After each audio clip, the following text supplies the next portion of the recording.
Yun, what's up mga kap? Sa video na to ano natin tong Bronc B2 na wireless pen. Ayan. So nakalagay dito Bronc Hummingbird Rotary. Kulay green. Actually nabuksan ko na talaga to i-review natin. Product model wireless pen B2 Bronc OLED display 60.6.0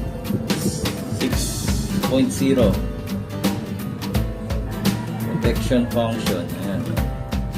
Open na natin guys.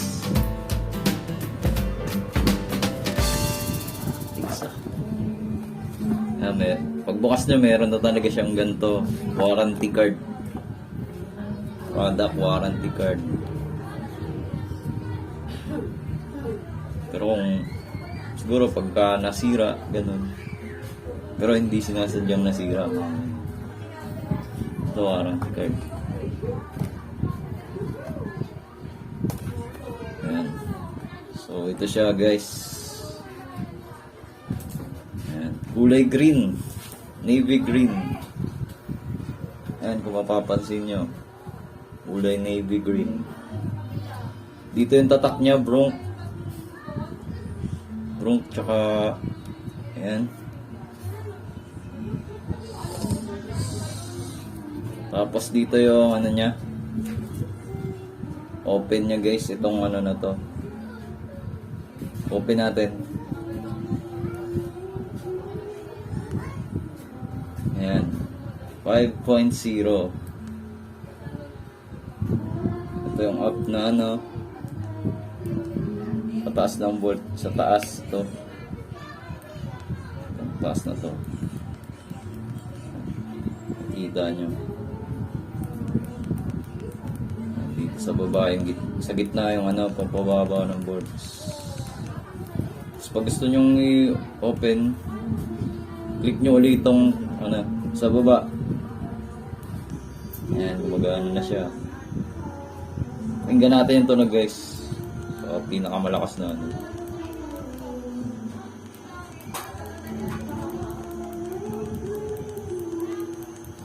Bale, yung pinakasagad niyang volts is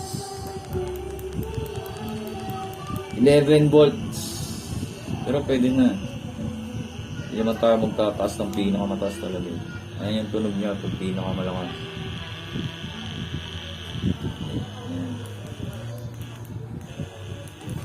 Baka natin.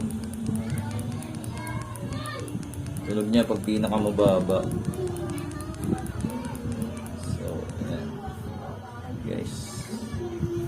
Gusto ko yung loob.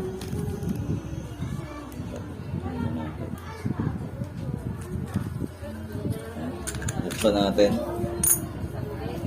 Ayan. Ito yung ball bearing. Pinaka-ball ano niya. Ball bearing tuloy. Ito yung pinaka-ball ano niya. Tatlo yan. Sa iba kasi dalawa lang eh. Sa Tarantula ko, dalawa lang. Ayan. So na-open pa tong isa. Gusto yung palitan ng ano, mamaya titingnan natin. Papakita ko sa inyo. Palitan ng hindi, yung may wire na. Yan. Yan yung ikakabit guys.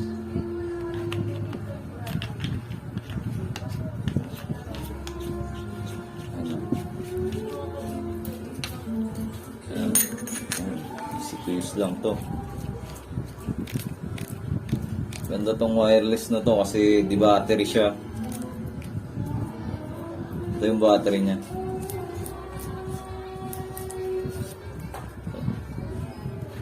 Ayan. Bale, ang tinatagal pala na ito mga 6 to 7 hours. 200 mAh. Ayan. ay 18,500. Lion. Li-ion. 3.7 volts. Yan. So, yan guys. Kailangan paglagay nyo dyan, nakaganto. Mauna tong ano, may parang ano niya, nipple. Yan, ganyan.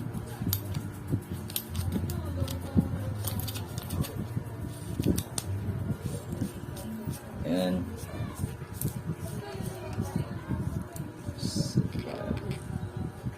Buksan natin tong isang box.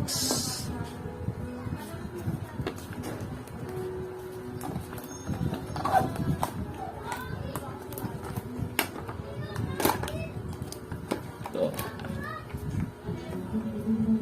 May free siyang isang battery. Bali dalawa lang sila. Kasi binili ko tong isa eh. Bali tatlo para pang matagalan na gamit.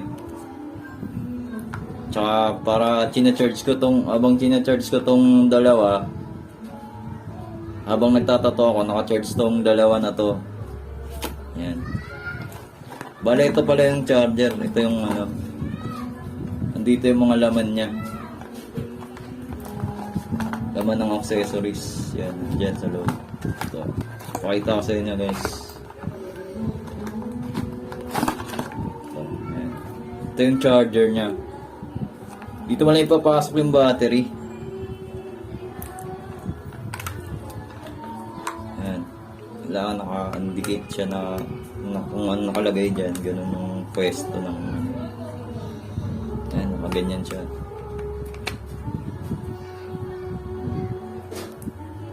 Ayan. Pag kina-charge nyo. Tsaka ito yung ano nyo. Ito yung ano. Saksakan ng battery. Bali kakabit mo siya sa charger ng cellphone nun lang. Okay na yun. Dito, USB ano siya eh. USB cord. Ayan.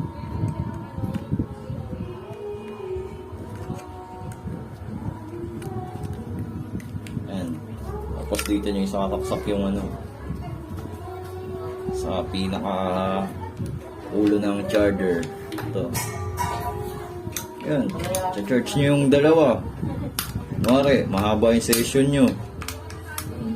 Charge nyo muna yung dalawang battery para magamit nyo na kagad. O, tapos palit-palitan mo lang. Napakagandang nitong wireless pen na to kasi pag sa home service nyo, wala ka nang dadalhin na ano. Wala ka nang less hassle na sa mga wire, tsaka sa ano, power supply, tapakan. O, di ba? Napakagana ng bag nyo pag dinala nyo to. Ito na lang. Yan. So, meron pa dito eh. Ito yung ano pala. Adapter ng ano. Kung gusto nyong may wire, ginagagamitan nyo siya ng wire. Pwede rin namang may wire. Yan. Kabit natin. So, yan ha. Kakabit nyo lang siya dyan guys. Yan. Yan. Dito nyo siya sasaksak. Ganyan lang siya kaliit pagka naka ano. Pag gusto nyo may wire, kakabitan nyo ng power supply. Ayan. Yan yung itsura niya. So titignan natin kung ano. Test natin siya sa may ano, gamit na na. Wait lang.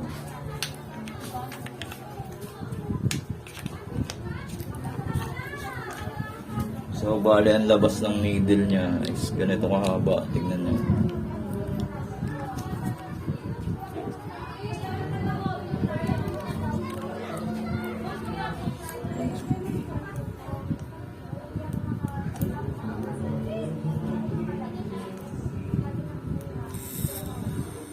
Haba na rin. Pwede na rin. Ayan o, ganyan kakamo.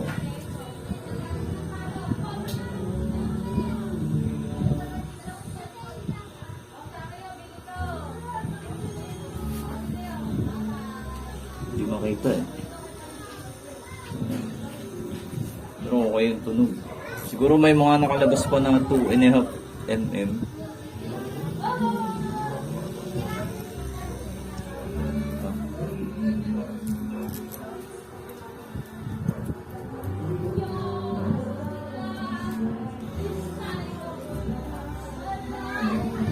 Ayan o.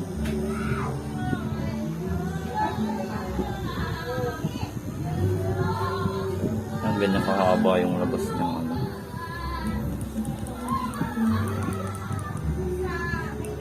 So, ayan. Ayan o. Napaka-smooth ng tunog niya. Testing natin to sa mga ano, gagawa tayong malaking fish. Kung maganda ba yung hagod niya. Maganda yung hagod sa balat. Tsaka sa ano, pagla-lines o kaya shading. Ayan.